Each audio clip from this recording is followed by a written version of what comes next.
Urdu zone 24 میں خوش آمدید۔ شروع کرتے ہیں اپنی اگلی قسط۔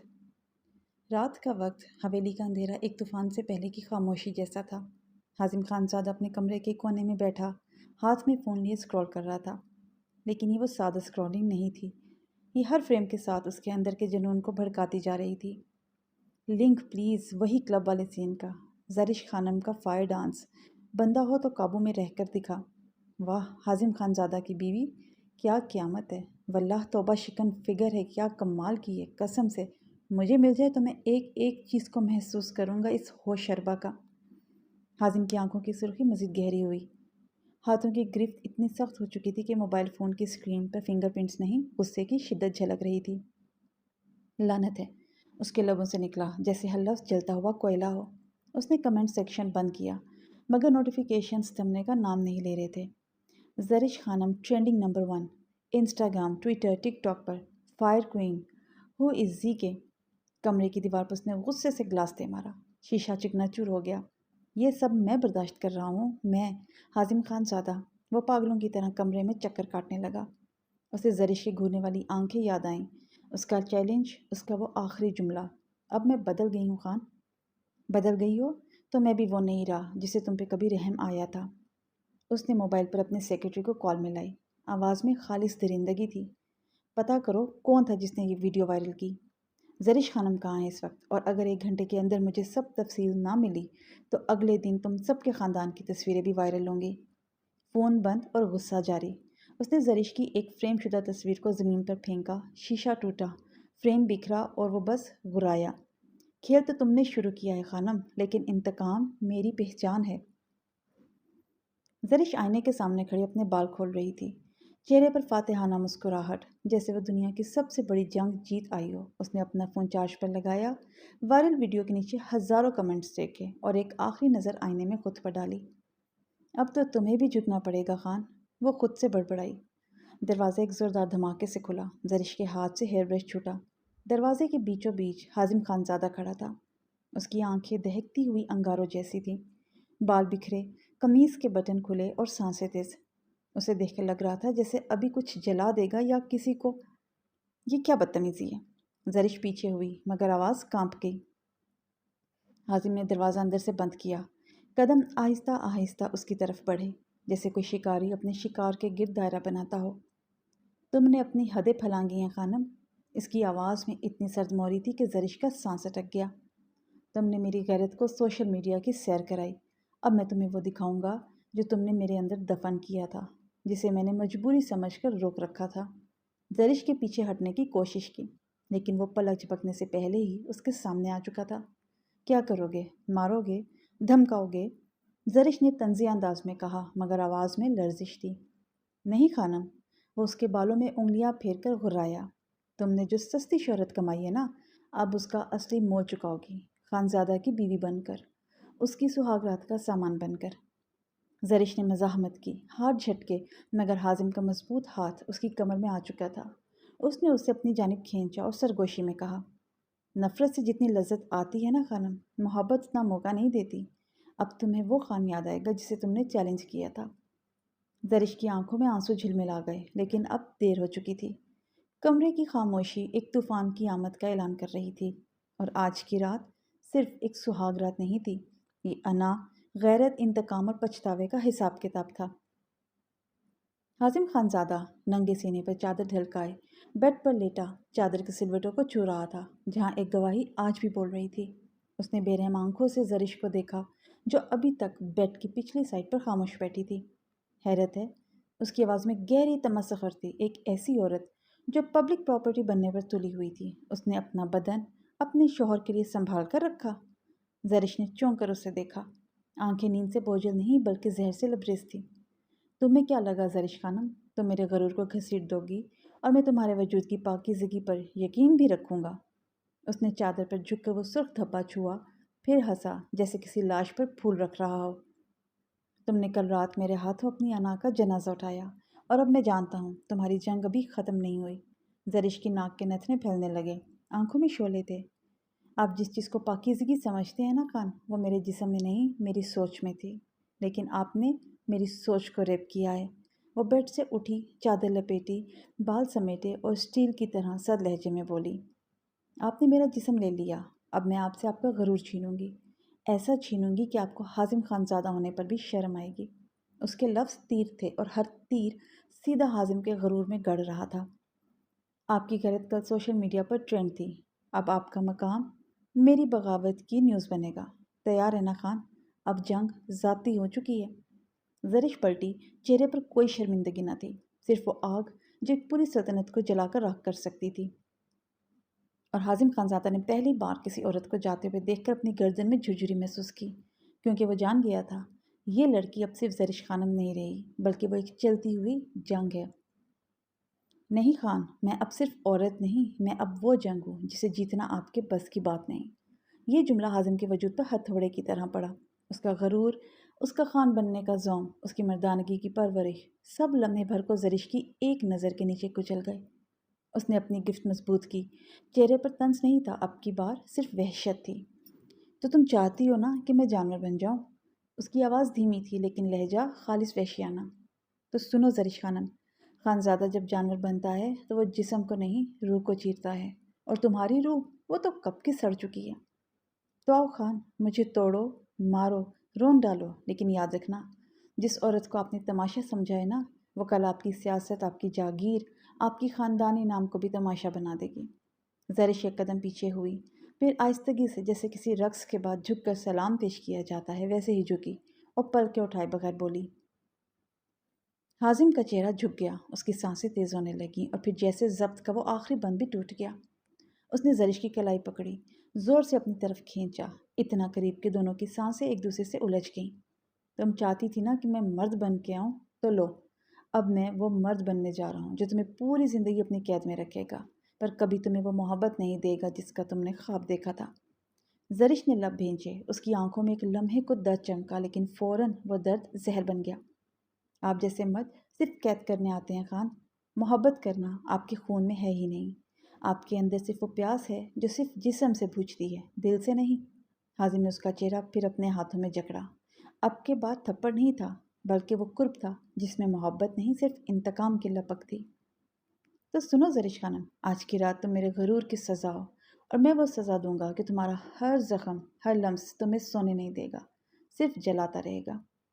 زرش کی پلکیں بھیگی تھی، لیکن وہ آنسو نہیں تھے، وہ عزم تھا، ایک قسم، ایک عورت کی ضد جس نے فیصلہ کر لیا تھا کہ وہ ٹوٹے گی نہیں، بلکہ توڑنے والے کو توڑ کر چھوڑے گی۔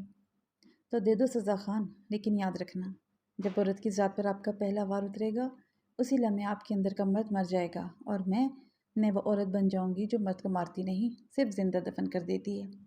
خاموشی چھا گئی، کمرے میں صرف سانسوں کی گونج تھی، زخموں کی نمی تھی اور غرور کے دفن ہونے کی بو تھی۔ صبح کی ہلکی کرنیں نیم وا کھڑکی سے اندر آ رہی تھی، فضا میں ایک خاص قسم کا سکوت طاری تھا، لیکن بیڈ پر پڑی وہ وجود وہ سکوت کو چیلنج کر رہا تھا۔ زرش خانم، چادر میں لپٹی، بال بکھرے، ہونٹوں پر ایک تھکی تھکی مسکراہٹ، مگر آنکھوں میں ایک ایسا سکون جیسے رات کی فتح کسی جنگی محاذ پر ہوئی ہو۔ تبھی کمرے کا دروازہ دھڑاک سے کھلا، صوفیہ اندر داخل ہوئی، فلورل گاؤن، ریڈ لپسٹک، ہاتھ میں ہائی ہیلز تھامے، جیسے کسی پارٹی کی آخری شراب ابھی اس کی سانسوں میں باقی ہو۔ جیسے ہی اس کی نظریں بیڈ پر پڑیں، چادر میں لپٹی ہوئی نشان زدہ زرش پر اس کا چہرہ یوں بگڑا جیسے کسی نے سونے کی پلیٹ میں زہر رکھ دیا ہو۔ یہ تم یہاں کیا کر رہی ہو؟ میرے کمرے میں، میرے بیڈ پر، اس حالت میں؟ اس کا لہجہ زہر سے بھرا ہوا تھا اور آنکھوں میں سلگتا ہوا سوال۔ زرش نے پلکوں کو جھپکائے بغیر اسے دیکھا، مسکرائی نہیں، بس اپنی گردن ذرا سا کاندھے کی سمت موڑی جہاں جلتے نشان حازم خان زادہ کی رات کی شدت کی گواہی دے رہے تھے۔ اوہ، تمہارا کمرہ؟ زرش خانم نے چادر کا کنارہ تھوڑا سا سرکایا، ننگی گردن پر جلے ہوئے نشانات گواہی دے رہے تھے رات کے ہر لمحے کی، جو صوفیہ کے وجود کو کانٹے کی طرح چبھنے لگے۔ زرش کی آنکھوں میں تمسخر کی چنگاریاں تھیں، لیکن آواز میں ایسی کاٹ جیسے کسی آری سے سچ کو چیر دیا ہو۔ لگتا ہے یا تو میری یادداشت کمزور ہے یا تمہاری وہ بدبودار فطرت جو ہر مرد کو اپنا شکار سمجھتی ہے۔ وہ قریب ہو کر بولی، جیسے لفظ نہیں تماچے برسا رہی ہو۔ یہ کمرہ میرا تھا، میری پہچان تھا، میری سہاگ کی دہلیز، اور تم نے اپنی حوث کی بوٹیاں اس پر رکھ کر اسے عیاشی کا اڈا بنا دیا۔ زرش نے قدم آگے بڑھایا اور آنکھیں صوفیہ کے چہرے میں گاڑ دیں۔ میں اس دن بھی خاموش تھی جب تم نے میرے اس کمرے پر اپنے گندے خواب بچھائے تھے۔ میں تب بھی کچھ نہیں بولی جب تمہاری وجہ سے میرے مقدر کا مذاق بنا، لیکن آج جب میں نے وہ سب واپس لے لیا جو میرا تھا تو تم چیخنے لگی۔ کیوں؟ تکلیف ہو رہی ہے؟ صوفیہ کا چہرہ اب لال نہیں سرخ انگاروں جیسا ہو گیا تھا۔ آنکھیں نمی سے نہیں شکست خوردہ نفرت سے لبریز تھیں۔ زرش کی آواز میں تمکنت تھی، زبان میں زہر۔ تم نے میرے شوہر کو صرف استعمال کیا، میں نے اسے جیتا ہے۔ تم نے صرف اس کے ساتھ وقت گزارا، میں نے اسے اپنا وقت بنایا ہے۔ تم نے اس کے جسم کو چھوا، میں نے اس کے غرور کو توڑا۔ زرش نے آخری بار اس کی طرف دیکھا اور چادر کا سرا مضبوطی سے اپنے گرد لپیٹتے ہوئے بولی، تم جانتی بھی ہو میں کون ہوں؟ میں اس خاندان کی بہو ہوں، خانزادہ کی بیوی ہوں۔ اس نے مجھے ابھی تک نہیں چھوا ہے زرش خانم۔ پھر تمہیں کیوں جبکہ میں اس کی پہلی بیوی ہوں؟ تم دوسری، تم بعد میں آئی تھی خان کی زندگی میں، پھر اس نے پہلے مجھے نہیں تمہیں کیوں چھوا؟ زرش ہنسی، ایک ایسی ہنسی جس میں زہر، جیت اور تکبر تینوں شامل تھے۔ بیوی؟ وہ بیڈ سے ٹیک لگا کر بیٹھی، چادر تھامے ہوئے، مگر لہجہ ایسا کہ جیسے خنجر ہو۔ تم وہ ہو جو بس لقب رکھتی ہو، کام تمہارا آج بھی وہی ہے جو حازم خانزادہ کی زندگی میں آنے سے پہلے تھا۔ فرق صرف اتنا ہے اب تم قیمتی برانڈز میں بک رہی ہو۔ صوفیہ کی آنکھیں نم ہونے لگیں، مگر زرش رکنے والوں میں نہیں تھی۔ میں تمہیں یاد دلاؤں، تم ہی وہ ہو جو میری زندگی میں آگ بن کے آئی تھی، میرے حق کو بستر پر پامال کروانے کی نیت سے آنے والی۔ لیکن دیکھو، آج میں وہی تمہارے بستر تمہارے کچھ کرنے سے پہلے ہی تم سے چھین چکی ہوں، اور وہ بھی تمہاری طرح جھک کے نہیں، ڈٹ کے، للکار کے اور جیت کے۔ صوفیہ کا وجود کانپنے لگا۔ حسرت، غصہ، شرمندگی، ہر جذبہ اس کے چہرے پر بہہ رہا تھا۔ خانزادہ میرا تھا، ہے اور رہے گا، وہ چیخی۔ زرش نے ہنکار ابھری، نہیں، وہ اب صرف وہ ہے، وہ جو کسی کی رات میں مرد بن کر اترتا ہے اور کسی کی صبح میں خیال بن کر سانس لیتا ہے۔ تم سوچتی ہو تم جیت گئی، تم نے جو کچھ بھی چھینا وہ تھا جو کسی کا کبھی تھا ہی نہیں۔ زرش خانم کی آواز تھمی، مگر اس میں چھپی نفرت اب بھی لفظوں سے بہہ رہی تھی۔ اور تم آج بھی وہی ہو جو کل تھی، ایک جسم فروش، ایک ایسی عورت جو مرد کے ہاتھ میں بکنے کو اپنی فطرت سمجھتی ہے، اور عزت وہ تمہارے نام کے ساتھ کبھی لکھی ہی نہیں گئی۔ وہ خاموش ہوئی، مگر صرف ایک لمحے کو، جیسے اپنی ہی سانسوں سے نفرت آ رہی ہو۔ مگر جانتی ہو سب سے زیادہ نفرت کس سے ہونے لگی ہے؟ تم سے نہیں، بلکہ خود سے۔ زرش نے چادر کو مزید لپیٹا، آنکھیں آنسو سے نہیں ندامت سے بھیگی تھیں۔ میں نے بدلے کی آگ میں خود کو اس سطح پر لا کھڑا کیا جہاں تم جیسی عورتیں اپنے جسم کی قیمت لگاتی ہیں اور حازم خانزادہ جیسے مرد قیمت لگا بھی لیتے ہیں۔ میں نے بدلے کی جیت کے لیے اپنا ہی وقار، اپنی ہی عزت، اپنے ہی ہاتھوں رون ڈالی۔ اس کی آواز رند گئی، لیکن الفاظ اب بھی چھلنی جیسے کاٹ رہے تھے۔ اب مجھے تم پر نہیں، اپنے وجود سے نفرت ہے۔ تم جیسی عورت اور حازم جیسے مرد سے بدلہ لینے کے لیے میں نے اپنی ہی نظروں میں خود کو تم جیسی کر دیا ہے، اور یہ سزا تم نہیں، میں خود کو روز دیتی ہوں، ہر لمحہ دیتی ہوں، ہر سانس میں دیتی ہوں۔ زرش نے نفرت سے کہا۔ حازم خانزادہ جو اپنی کار کی چابی لینے آیا تھا، اس کے ندامت میں کیے لفظوں کو سن کر طنزیہ انداز میں مسکرایا۔ کمرے میں شام کے سائے کچھ یوں گہرے ہو چکے تھے جیسے دن نے شرمندہ ہو کر پردہ کر لیا ہو۔ بیڈ کے کنارے فرش پر بیٹھی زرش خانم سر دیوار سے ٹکائے گمسم سی چھت کو دیکھ رہی تھی۔ چادر میں لپٹا وجود بے جان سا لگ رہا تھا، جیسے جسم میں سانس ہے مگر وہ مر چکی ہو۔ اس کی نظریں سامنے لگے آئینے پر تھیں، مگر خود کو دیکھنے کی ہمت نہیں تھی۔ میں نے کیا کیا؟ سرگوشی جیسے الفاظ اس کے لبوں سے پھسلے، جیسے کوئی زہر آہستہ آہستہ رگوں میں اترتا ہے۔ میں نے اپنا آپ کھو دیا، اپنے ہاتھوں سے، صرف ایک بدلے کی آگ میں جل کر۔ اس کی آواز میں شکست کا وہ کرب تھا جو صرف وہی عورت سمجھ سکتی ہے، جو عزت کے بدلے انتقام خریدتی ہے اور پھر عمر بھر پچھتاتی ہے۔ میں نے اپنی ماں کی وہ دعا اپنی ٹھوکر سے رون ڈالی جو وہ ہر سجدے میں میرے لیے مانگتی تھی۔ میں نے اپنے باپ کے وقار کو اپنی انا کی بھینٹ چڑھا دیا، اور ہاں، میں وہ زرش خانم جسے دنیا کبھی شہزادی کے لقب سے نوازتی تھی، آج خود اپنے ہی ہاتھوں سے اپنی عزت، اپنا مان، اپنی عظمت سب ذلت کے گہرے گڑھے میں دھکیل آئی ہوں۔ آج مجھے کسی دشمن نے نہیں مارا، آج میں خود اپنی قاتل بنی ہوں، اور اپنی لاش اپنے ہاتھوں سے اپنے غرور کے کمرے میں دفن کر چکی ہوں۔ وہ اپنا چہرہ دونوں ہاتھوں میں چھپا چکی تھی۔ اب مجھے صوفیہ پر غصہ نہیں آتا، نہیں، میں حازم خانزادہ سے نفرت بھی نہیں کرتی۔ وہ سب تو فقط چہرے تھے، چہرے جو وقت کے ساتھ بدلتے گئے، مگر جو نہیں بدلا وہ تھی میں۔ مجھے آج گھن آتی ہے خود سے، اس زرش سے جو بدلے کے خمار میں اتنی اندھی ہو گئی کہ اپنی پاکیزگی کی وہ چادر جسے اس کی ماں نے آنچل میں سمیٹ کر پالا تھا، جسے اس کے باپ نے غیرت کی پہچان کہا تھا، وہ چادر میں نے خود اپنے ہاتھوں سے نوچ کر اس معاشرے کے حوث کے مارے مردوں کے قدموں میں رکھ دی۔ ہاں، آج اگر کوئی مجرم ہے تو صرف میں ہوں۔ جنہوں نے مجھے نوچا وہ صرف درندے تھے، مگر میں تو وہ تھی جس نے خود اپنی روح کی عصمت تار تار ہونے دی، صرف ایک بدلے کے لیے۔ اور اب جب آئینہ سامنے آتا ہے تو چہرے سے زیادہ نظر اپنے اندر کی لاش پر جاتی ہے۔ وہ زرش خانم جو کبھی غرور سے چلتی تھی اب صرف گناہ کی زمین پر گھسٹتی ہے۔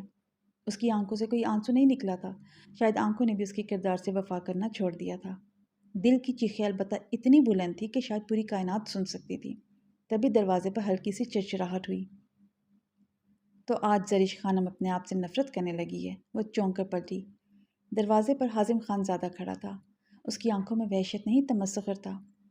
ہاں، کیا منظر ہے یہ! کیا سچ میں میری آنکھوں کے سامنے وہی عورت کھڑی ہے، وہی جو میرے انکار پر اپنی انا کا کفن پہن کر میرے خلاف پورا سوشل میڈیا لشکر لے کر نکلی تھی، وہی زرش جس نے میرے انکار کو تماشا بنایا، جس نے اپنی نیم برہنہ جھلک کو دنیا کے حوث زدہ مردوں کے سامنے دانستہ طور پر لذت کا طوفان بنایا تھا، محرم کی حرمت کو اپنے پیر کی دھول سمجھا تھا، اور اب اپنی اسی شناخت پہ گھن آنے لگی تمہیں۔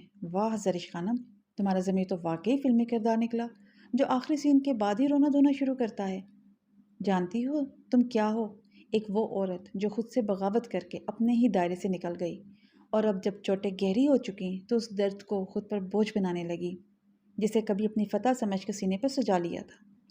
تمہیں مجھ سے نفرت نہیں زرش، تمہیں اس زرش سے نفرت ہے جو آئینے میں تمہیں گھورتا ہے اور تمہاری چیخیں سن کر بھی خاموش کہہ کے لگاتا ہے۔ حازم خان زادہ نے تمسخر اڑانے کی کوشش کرتے ہوئے کہا۔ زرش خانم کی آنکھوں میں شکست کی دھن تھی، لب ہولے ہولے کانپ رہے تھے، آواز زہر کی طرح اندر سے نکلی تھی۔ آپ مجھے کیوں آئینہ دکھا رہے ہیں؟ یہ سب کچھ آپ کی وجہ سے ہوا ہے۔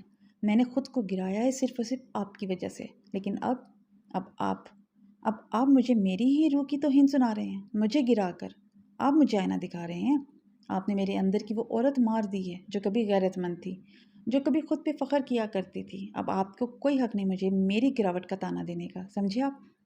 پل بھر کو کمرے کی فضا جیسے ساکت ہو گئی، اور پھر وہ قدموں کی چاپ ابھری، چادر میں لپٹی ہاتھوں کی رگیں تناؤ میں تھی، آنکھوں میں نفرت کا کثیف دھواں اور ہونٹوں پر زہر کی تلخ ہنسی تھی۔ حازم خان زادہ سامنے آیا جیسے دھوئیں سے کوئی آسیب ابھر آیا ہو۔ وہ ایک قدم قریب ہوا، چہرے پر ایک ایسی ہنسی تھی جو اندر تک کاٹ دیتی ہے۔ واہ زرش خانم واہ! تو اب یہ سین بھی لکھا جانا باقی تھا کہ تم خود کو ایک معصوم بدقسمت عورت بنا کر میرے گناہوں کی فہرست میں شامل کر دو۔ تو سنو، آج وہ آئینہ نہیں دکھاؤں گا جو تمہیں تمہاری شکل دکھائے، آج وہ آئینہ دکھاؤں گا جو تمہارے اندر کے داغوں کو، تمہارے مقدس انتقام کی اصل حقیقت کو ننگا کرے گا۔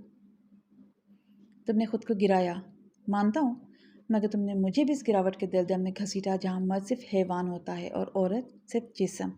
تمہارا وہ ویڈیو جو تم نے سوشل میڈیا پر اپلوڈ کیا، وہ صرف مجھ پر تھوکا ہوا ایک تماچا نہیں تھا، وہ تمہاری روح کی چادر کو خود پھاڑ کر بکاؤ بازار میں ننگا کرنے کا اقرار نامہ تھا۔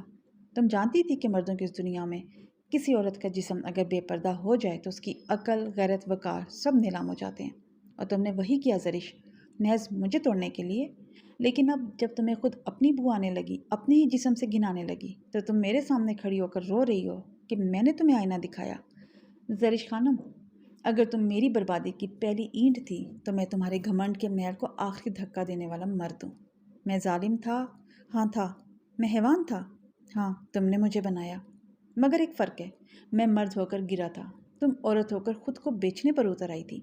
میرے لمس پہ تمہاری روح کانپتی ہے، کبھی اس رات کی ویڈیو نکال کر دیکھو جہاں تم نے خود کو میرے قدموں میں گرایا تھا اور زبان سے کہا تھا بدلہ پورا کرو، مجھے توڑ دو۔ اب رو مت، یہ وہی کہانی ہے جس کا اسکرپٹ تم نے خود لکھا تھا۔ اور ہاں، تمہاری آنکھوں کا پانی وہ ان نشانوں کے آگے کچھ نہیں جو تمہارے جسم پر اب بھی موجود ہیں، اور جو صرف میری ملکیت کا ثبوت نہیں، تمہاری اپنی بربادی کے گواہ بھی ہیں۔ حازم کی سرد ہنسی گونجی، زرش نے آنکھیں میچ لیں، کمرے کا سناٹا اس لمحے قبرستان کی خاموشی جیسا تھا۔ میں شاید تمہیں کبھی معاف کر لیتی حازم خان زادہ، اگر میں خود کو معاف کر سکتی، مگر نہیں، مجھے اب اپنی ہر سانس گناہ لگتی ہے، ہر لمحہ، ہر عکس گناہ کا عکس۔ کمزور قدموں سے پیچھے ہٹی، مگر اندر سے جیسے فولاد ہو گئی ہو۔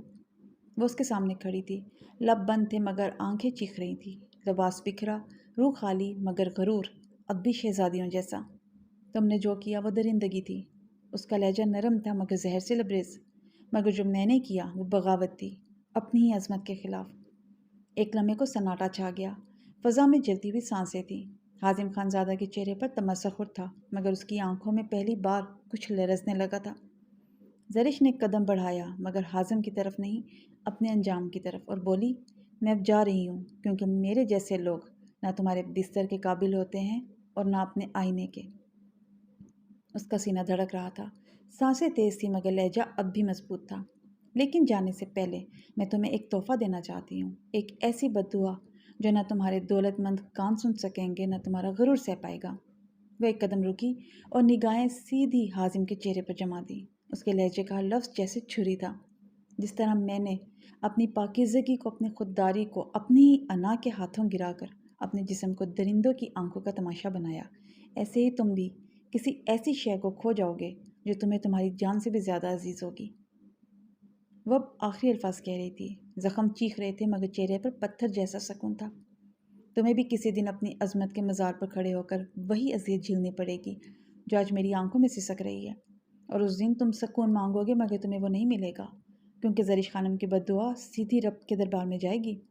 اور وہ چل دی خود کو کھو کر ایک ایسی جیت کی طرف جو دکھ سے بھری تھی، لیکن اس عورت کی تھی جو شکست کھا کر بھی کبھی جھکی نہیں تھی۔